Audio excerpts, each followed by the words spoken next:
এখানে শিলেতে আমি রসুনটাকেও বেটে নিয়েছি, দেখো ভালো করে। কড়াইতে দিয়ে দিচ্ছি হচ্ছে সর্ষের তেল।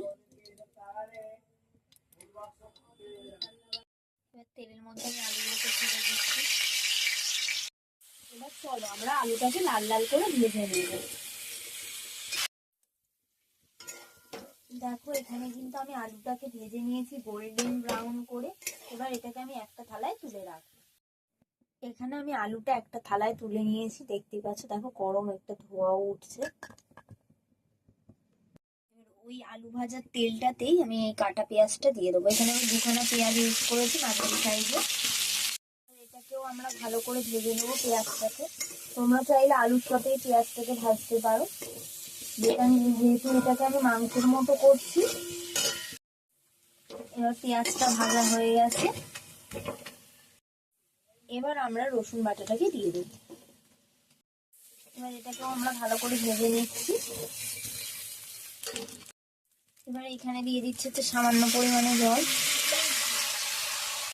জলটা এই কারণে দেয়া, যখন মশলাটা দেবো মশলাটা তাহলে পুরো না। এবার আমি অ্যাড করে দিচ্ছি হচ্ছে লঙ্কা গুঁড়ো।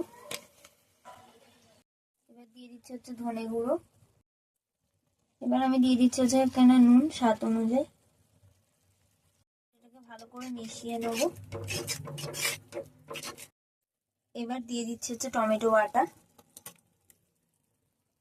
জলটা এক্সট্রা দিয়েছিলাম ওটা শুকা, ততক্ষণ আমরা কষিয়ে নিচ্ছি এটাকে ভালো করে। তো এখানে আমার ফাইনালি কষানো কমপ্লিট। এবার এই ভাজা আলুগুলো এর মধ্যে আমরা দিয়ে দিচ্ছি। এবার আমরা এর মধ্যে দিয়ে দিচ্ছি হচ্ছে সয়াবিন। এবার এই সয়াবিনটাকে দিয়ে ভালো করে কষিয়ে নিচ্ছি। মশলা দিয়ে এমনি কষিয়ে নিয়েছিলাম একবার।